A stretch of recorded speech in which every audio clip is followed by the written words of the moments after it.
Welcome to another episode of the Art Inside the Craft podcast. I'm your host, Jeremy Glazier, and this is my 10th episode. Today's guest is West Virginian and singer-songwriter Charles Wesley Godwin. Charles made a big splash with his 2019 album Seneca, and now he and his team have put out another fantastic album called How the Mighty Fall. Charles and I talk about how he got started playing music after his college football career ended, and how, luckily for his fans, he decided to try his hand at music.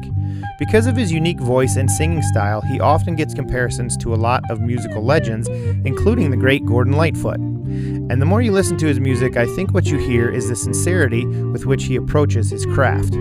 I recorded this interview with Charles shortly before the album How the Mighty Fall was released, so listen in now to my interview with Charles Wesley Godwin.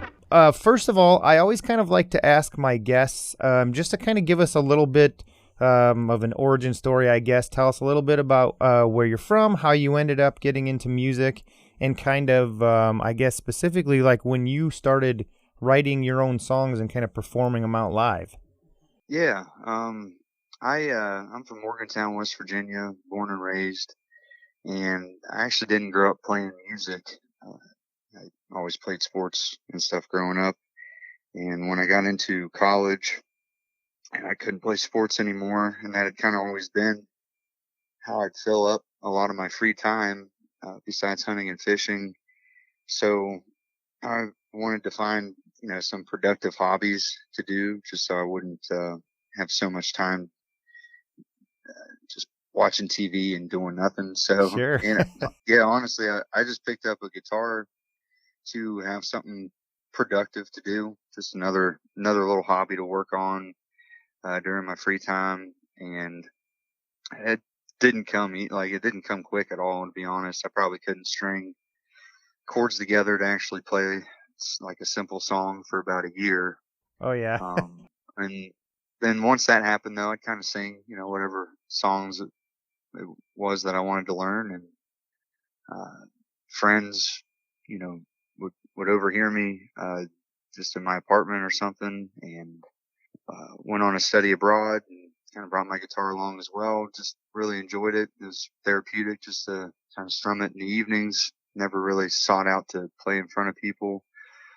And again, my roommates and all that I was with on my study abroad, kind of same deal. They enjoyed hearing it, and just over the course of time, I kind of realized it was like the one thing in life that I actually was kind of naturally good at. It took me a little bit to realize it, but I kind of found out that I had a pretty good voice, just that was God-given, and I'd always had to work pretty hard for things up to that point in my life to be even average at them. And so finding something that I actually had some natural talent in was pretty exciting. So then I pursued it.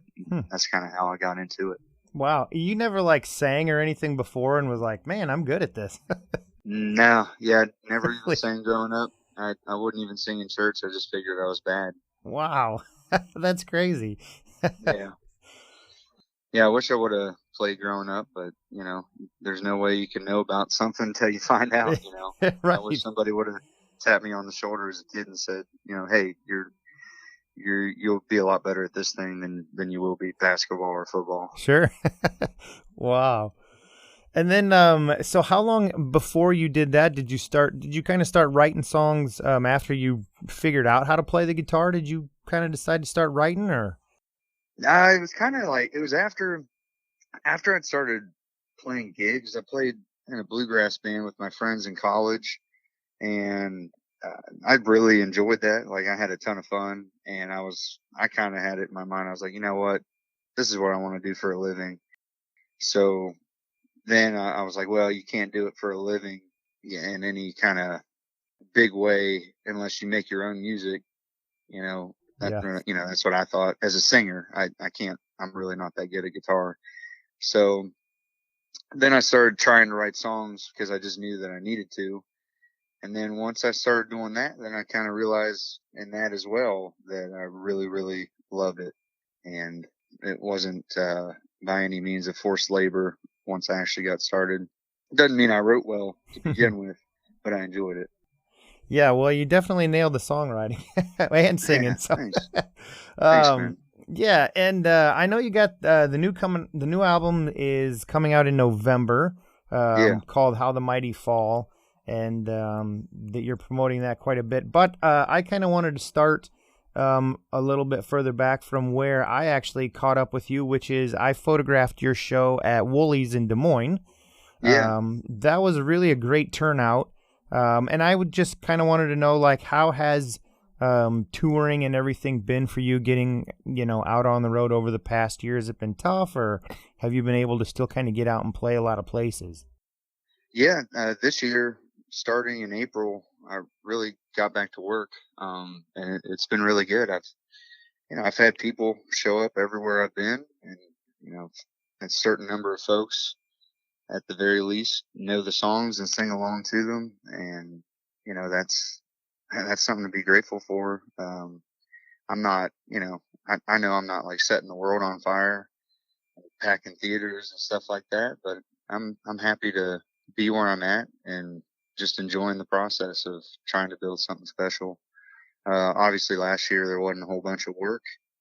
But honestly, the time at home was something that was it honestly turned out to be a blessing. I grinded a lot for a number of years, and I think I was gone the first 7 weeks, or 7 out of the first 12 weeks of my son's life. And getting to step back and take all that time off was really, really nice. Kind of got me, got my priorities recentered, and I still work hard and get after it now, but definitely more cautious and blocking off time and, holding firm on that. I'm not going to overdo it. I got to have a balance. So I guess that's kind of my last couple years in a nutshell. Yeah. Yeah. Kids will really, they really put things into focus quickly for you, don't they? Yeah. Yeah. You realize, no offense to Des Moines or even my own hometown of Morgantown, like, some show in some venue somewhere is nothing compared to your family. Yeah, well, that's good then that you had some time off to kind of get back home and get recentered, and it just it really does put everything into focus. So it's cool. It's cool the way family does that for you. Yeah, it was great. My wife and I, we'd been renting for years, and moving just about every year, and we got a home back home in Morgantown. Got a nice place with property to raise our kids. So great. it honestly turned out to be it was a good year, even though it was a bad year in other ways. Yeah. Cool. Well, I also know that, so I got to meet Al at the show also, who's your producer and also guitar player in the band. And so I guess first off, the guys that you travel with on the road, are they the guys that you also record with? Do you keep them the same? Yeah. I recorded with Al. He has a studio up in New Brighton, Pennsylvania. It's a couple hours north of here, and he and I have real good chemistry. I don't know any other way to put it. It's just, we have great chemistry. He's very talented with recording, engineering, mixing, and producing. And yeah, I record with my guys because that's really all. Man, I don't know any other way to do it. I've never made an album with session guys. To me, that they're session guys and in a road band. Yeah. I think they're great too. I think we have good chemistry as a band. Oh yeah. Yeah, it really clicks. You can tell on stage you guys have a real familiarity, and that's why I had kind of mentioned Al, is because you guys seem like you work really well together. And I started following him as well. Yeah, just the stuff he'd post, like, you guys seem like you have really good chemistry, and the music you create's just kind of incredible. So yeah, it's fun, and it makes it fun to be half the battle with touring. When you're touring with other people is the time off stage and how much you enjoy it. And yeah, it's fun just hanging out with those guys and being in a van for 3 days straight, going across the country, and just honestly being able to genuinely enjoy it and shoot the shit and have some good laughs and all is makes it go a little quicker, a little easier. It's kind of, that's honestly priceless. It's a lot better than being with folks that you're miserable being around. Right. And you also, just on the Seneca album, obviously, you guys have a lot of really cool elements in the music, like horns and strings and stuff like that. And even like, and I don't know if anybody's ever said this before, but even on like the song Pour It On, that guitar solo that's in there kind of has some crazy phrasing, almost like Brian May from Queen. Hmm. You know, I don't know if I would like that. I don't know if anybody else hears that, but that's kind of what I hear. And so is that kind of stuff, do you and Al kind of work a lot of that stuff out when you went through like, well, Seneca and now the new album? Do you just kind of bring him songs, or do you guys work together on stuff and then he'll kind of say, well, why don't you try this, and kind of take it a different direction? Yeah, for the most part, I write them and, bringing to him is, what they are as an acoustic version. And then, we build them from there. We are a good balance because Al definitely is more, I don't know, how do I say? uh, he's definitely more expansive and like things he would like to do. And I'm very much more rigid and I don't want to get too fancy and all. And between the two of us with the ideas that we have coming from those two sides of things, I think we come up with some pretty nice stuff. Yeah, definitely. There's so many cool things in there, like, not that it goes into like a different genre or anything, but some of your songs just have so many cool elements, and you're like, oh, that sounds, that reminds me of, like I said, like Queen. So you're like, well, how's a kind of Americana country band end up with some Queen songs? But that makes perfect sense. Yeah. Since we kind of touched on the new album a little bit, with your writing process, did it change at all, or did you really do anything different between Seneca and now this one? No, Pretty much I just the same? I just keep chugging along one song at a time. I don't really go into writing like with a preconceived like goal, like I want to write about this or I want to write this many songs all to do with, this subject or theme. I just kind of take it one song at a time. And then once I have a pretty big body of work, then I look at kind of what I have. That's how Seneca was made. And that just turns out how this one was made too. That's not to say that it's not like I'm not claiming to have like some figured out process. It's just, you know what I mean? Yeah, I it's don't just the way have it like a works. formula. It may be different in the future. I honestly don't know. But just since Seneca and then the one and since How the Mighty Fall coming out in November, it's just kind of one song at a time, and I just work on each one and make it to my liking and the best that I can. And I've kind of noticed just through some of your social media posts, this one, and I don't know how the last one was, I'm guessing it's the same way, but it's all independently done. Yeah. So what does that actually, for people who might not really understand what that means, what's that actually mean for an artist like yourself when you're independently putting out an album? Well, I mean, to put it real simply, that means I'm writing all the checks You're out of doing my own everything. pocket. Everything. Wow. Everything. Every single thing. All the costs. And there's a lot of risk involved with that because to make an album, the best that I possibly can and to try to give it all the best chances that I can for it to succeed, that's expensive to do. Mm-hmm. So yeah, I mean, that's what I mean by independent. It means I paid all my guys to play on it, paid for all the studio time, paid for all the photography, the graphic design, the vinyl records, the CDs, the publicist, the distribution, every bit of it. So That's got to be really really tough, for I guess you have to stay really organized and really stay on top of everything, huh? yeah, it's why it takes. I can only imagine that maybe it's easier to do with like a big label that has folks that are specialized in being able to handle each and every one of those things. Also, I can't. It's something that I can't do just all at once, so I have to take it as I can. Yeah, it's a really risky and stressful thing. I'm not gonna lie. Seneca was the same deal. It was on a smaller scale, but just as much stress and risk it was involved. I didn't have any kind of following. I was only hoping of having a music career before Seneca came out. So if it had gone poorly, I did not have the earning power to dig myself out of a hole. Yeah.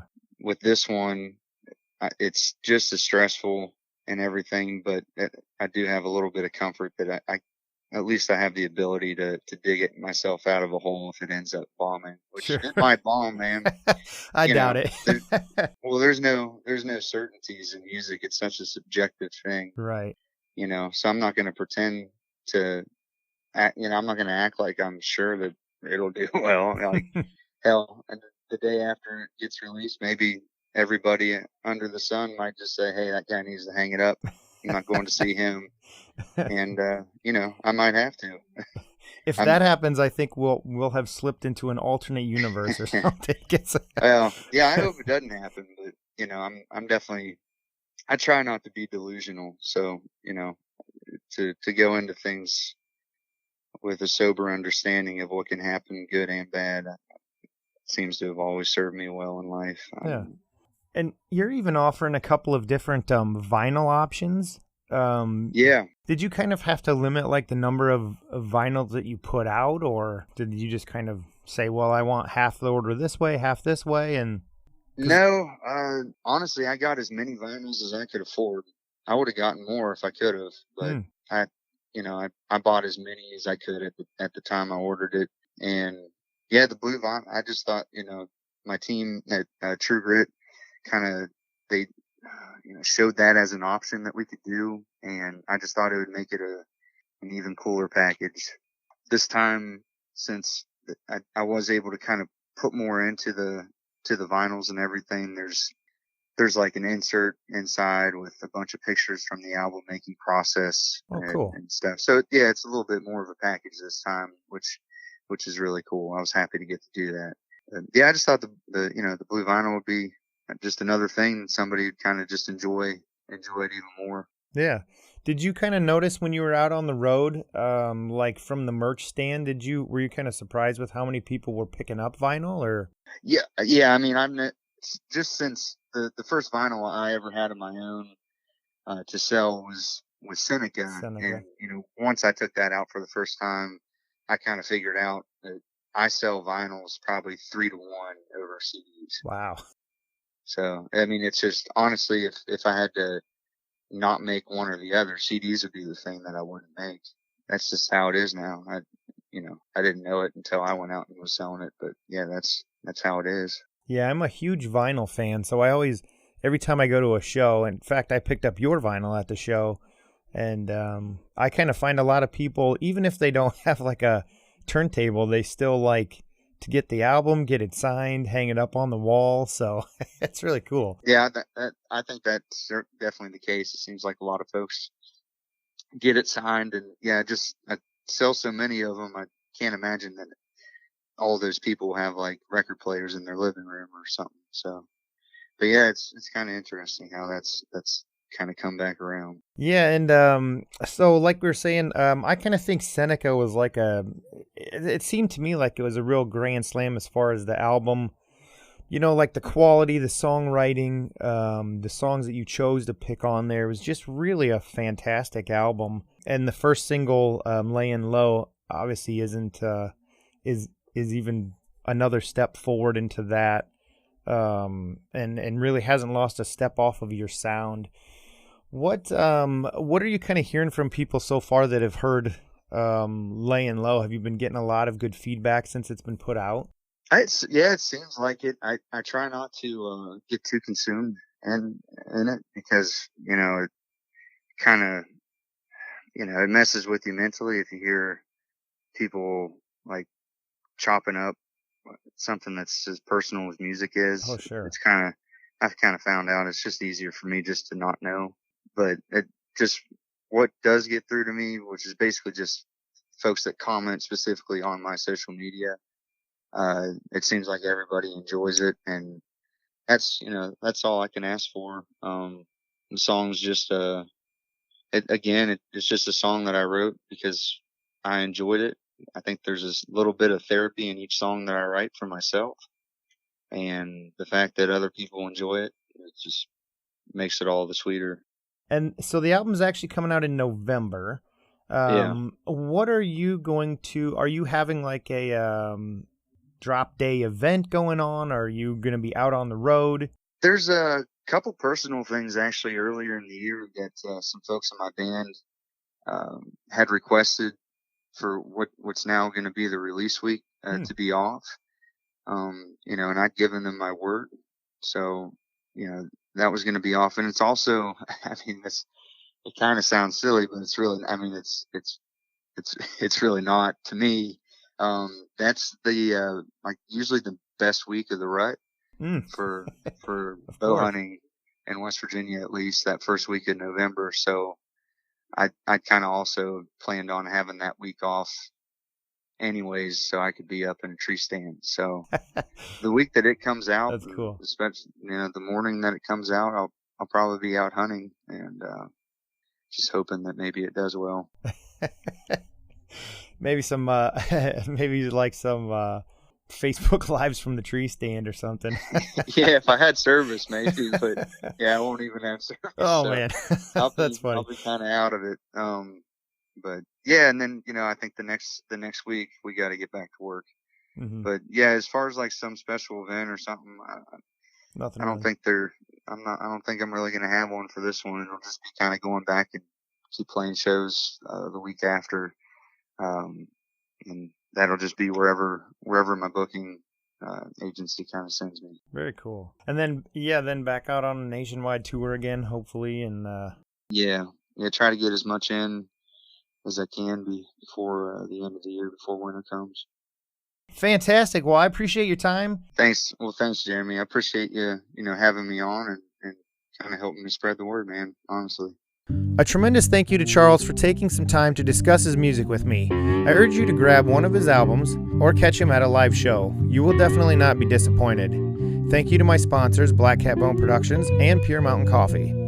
I have several episodes in the works, including interviews with musician, poet, and writer Noah Lekis, photographer Chad Cochran, authors and musicians Andy Aladort and Alan Paul, who co-authored Texas Flood, the inside story of Stevie Ray Vaughan. Also coming up, musician Dickie Prawl of the band Dickie, Maggie and Shane from the Imaginaries, a phenomenal guitar player, Johnny Sticella from the Allman Betts Band, and speaking of the Allmans, I have an interview with tour manager and friend of the original 6 Allman Brothers Band, Willie Perkins. There's a lot of great interviews on the way, so stay tuned, and I will catch you all down the road.